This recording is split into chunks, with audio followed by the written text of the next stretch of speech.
Good afternoon.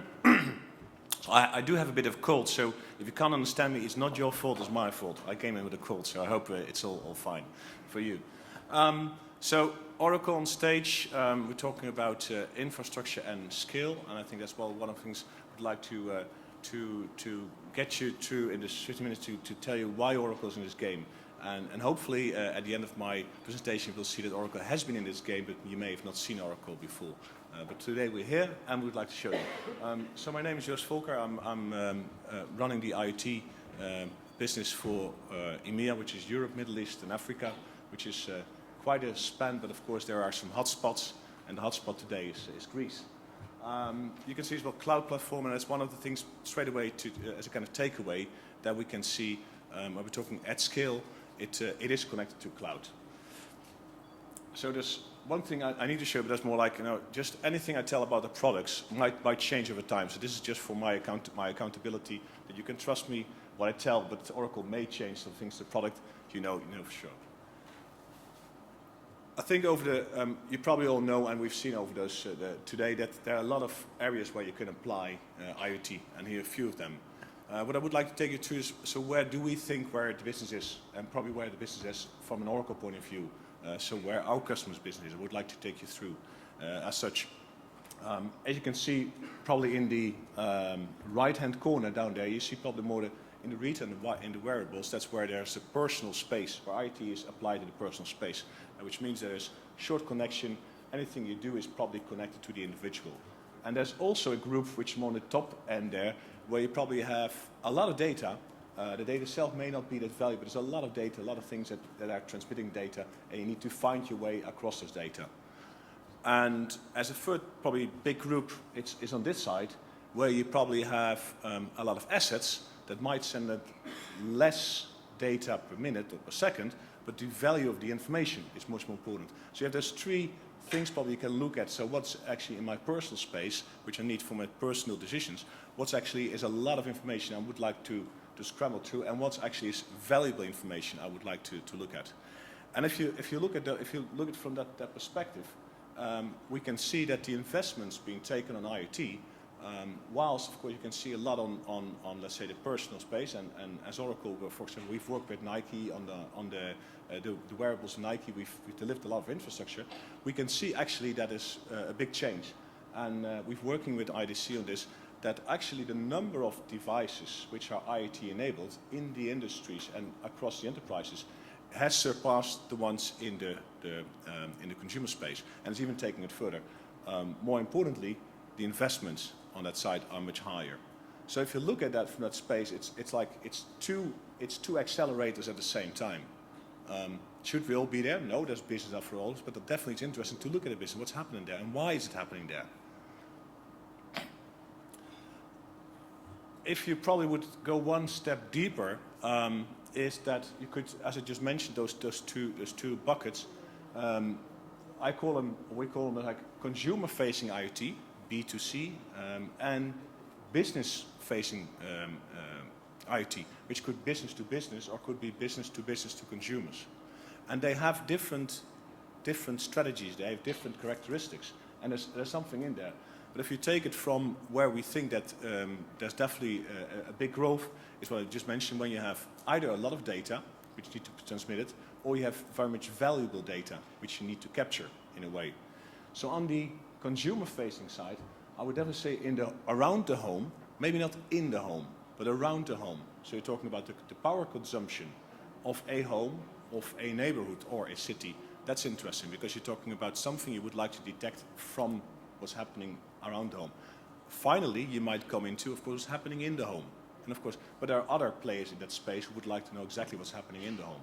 But for us, I would say from a data point of view, what's happening around the home, that's an important thing. So on the home, energy efficiency, I think great area to go for. On the same scheme, I'm skipping lives and health, mobility. Look at, for example, connected cars. Probably people say, well, connected cars probably are going to be your second workplace. So you have your office, your home, but probably the connected car is going to be your second workplace. And there are millions, trillions of that, so you need to be there. That's a consumer space, but it's very rich, very data-driven, very interesting. And even e-bikes coming up. So that's another space I would say, well, that fits into a strategy. If we go to the business-facing part, in the middle you can find those where I think everybody is talking about, the smart cities, the energy, mobility, and manufacturing. And we definitely as well move to that. There's a few I would like to highlight. In the public services, it's called a public service, is the insurance sits there. But from a financial point of view, I think the insurance is a very interesting way industry to look at. Not just from an insurance point of view. You all may have been confronted that insurance is providing you better premiums if you are connected. If your car gets connected, then you get, if you get less accidents, those kind of stuff, a better driver, you might get better rates. But you could look from the other side as well. If you're able, for example, to monitor what you do yourself, or your freight, if you are a railway, you might negotiate different insurance schemes. So the whole idea of insurance is going to be upside down. Not only from the insurance, but also from the insurees. They could play a totally different game. And that needs something which connects. And the last one, I think, on the very right, I would say definitely have a look in what's happening in agriculture. I think that's one of the big things. Food is going to be one of the major things the world is facing. But agriculture, great opportunity for IoT, as well hospitality. So like we're here today, I'm not sure how many connected things are here, but I would love, of course, to know that the carbon dioxide level is being controlled and that the people outside there, they know if we go out there, how many people are here, can they supply the food? You think that's in place already? They know exactly who's thirsty, who's sweating, those kind of stuff? Not sure? Think about hospitality, next case. So that's, I think, you can see across the schema, there are a lot of opportunities to go into IoT, but key is, has to be a lot, it has to be valuable. So why has it changed? Because I started in a telecommunication operator in the early 90s, and we did telematics at that time, M2M, we've been there for a long time. So why has it changed over the last few years? I think a few things I would like to highlight, and I might want to start on the right upper corner, ownership as a service. What has changed over the last 5 to 10 years is actually that a lot of things are not owned by the people who use it. Even in factory floors, it's sometimes the vendor who puts in big machinery to run it. But once you know that what you produce is run on someone else's machine, that someone else would like to control it, would like to control the usage. So with this whole new system of I use something which is not my own, there might be someone else who would like to control how it's being used. So the move to as a service, as we call it, means that you need to control, that you need to get close to it. And that's, I think, a big push for IT. The second one, I think, is more from go from a fix and break to predictive. Actually, what it means is that if something goes wrong, whatever industry, normally you should pay for having something fixed. And I think in the whole industry we can see now, you pay for something which is up. The uptime is more important. So you pay for something which is not getting fixed. You pay for something which is not getting broken. But in order to be able to offer that service, that's something not broken, but you need to be very close to what's happening. So again, that needs IoT technologies to be in there, to get to know exactly and to be ahead of it. And that then comes down to predictive, etc.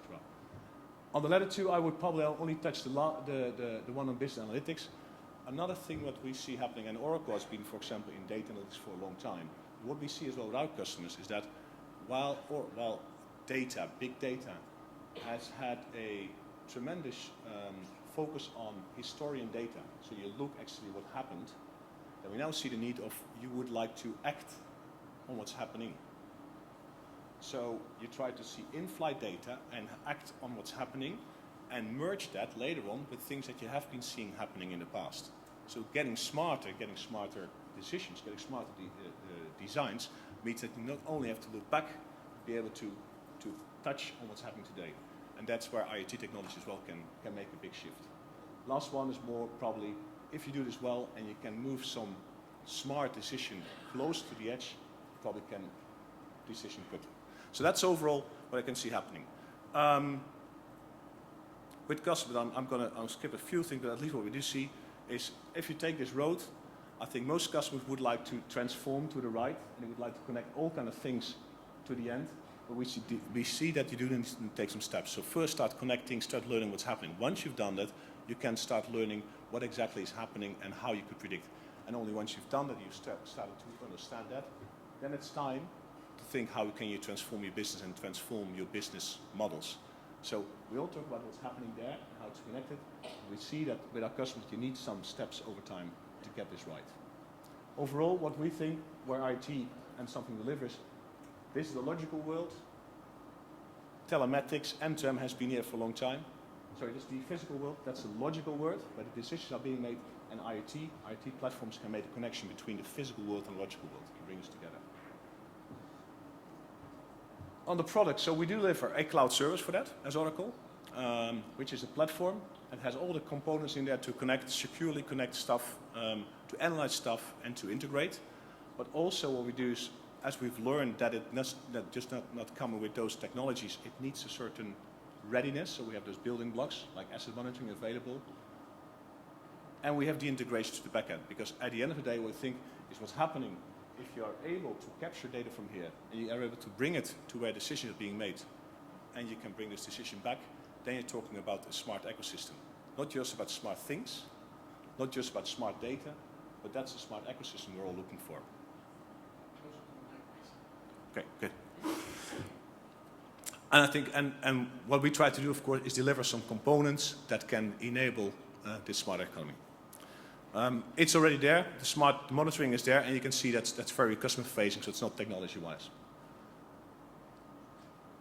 It's not Oracle alone. It needs an ecosystem. We already talked about that, and so we're building up as well an ecosystem. I just talked about those applications. So we're working with some SIs, and not just that they can implement the stuff. Actually, as it's a cloud service, we just provide the capabilities as Oracle, and they build a proposition on top of that. And we don't talk with them, so listen, just go and do what you've always been doing as a partner and implement. No, bring us a fleet management solution, or bring us a smart factory solution, because that's the way that customer will look into it. Again, they need a platform and they need something on top of it. At the same time, we're working with technology partners, as we call them, because we know that a lot of concerns are on the edge. How to connect, how to secure, how to make this happen. It's a very important part of it, which is probably not always in Oracle's DNA. So we're working with some partners. With Intel, Metricom, for example, to work with OPC, which is a Microsoft orientation, but also with Bosch Rexroth and some others in Gemalto. I think some of the things that was mentioned, security is a big concern, probably the biggest concern. It may not be the biggest problem to overcome. It's a major concern. And that's why we work with some of those to provide a secure solution. We've done a few deployments. I just picked a few which are official reference from Oracle, and I just picked those 4 because they tap into different use cases. But I hope I can prove why you think the things are important. And the one thing is, well, they all run on a cloud, so they don't run locally. The reason why they run on the cloud is not only that we provide it as a cloud, because we think the cloud only offers the scale or the growth in scale that you would like to go for. The first one is with Vinci, which is a French utility company, but they've moved themselves into facility management. So they run offices for their customers. So we worked with a partner and called the GreenMe Cube, which is a kind of cube. You could put it on the table, and it measures heat and humidity and all this kind of stuff. And then, of course, what they first thought, oh, if we know this, we can send out, or probably not send out, one of our technicians to fix the heating. Finally, we found that if we do this well, we probably know much more about the office, and if it's a sick building office or not, that we could start advising customers how to do things differently. One thing I would like to talk about, we all thought it was all about carbon oxide levels and about humidity. Eventually, the key thing they found out is important for a safer or a nicer workplace is sound. So knowing where the sound comes from, or noise probably, is more important. So that's something you learn. We didn't know that from the start, so it's learning. Other things, GEMU, that's in the industrial industry. That's think about really real-time, sub-second information. Again, scale you need for that. The one here down here, Berkshire Hathaway, that's a dealership, US dealership. what they've done, they've put those dongles in the cars and they learn from exactly how the car is behaving. And instead of calling the cars in on an annual basis, they just call them in when it's needed. But not only then, they say, well, listen, we think your car should be called in, but you're closer to another dealer of our dealership network. So just bring it in there. We already planned a slot for you to be serviced. So you don't have to call yourself. You don't have to wait for 3 weeks. And you don't get your time, your bill every annual. You get in there when it's needed. And the last one, SoftBank, I think was mentioned by Hugo as well. We're doing as well project with them. So SoftBank, we work with them to deliver this e-bikes, mentioned before. And this e-bike is actually they're on an island and they're rechargeable. And so people can rent them. And based on the energy power, the power they use, they charge them out. We can see where they are, how they are, etc. Interesting, they got a sustainability. That's as well a great case. The thing is, then you can bring mobility as a service. Again, as a service. You rent it to get somewhere.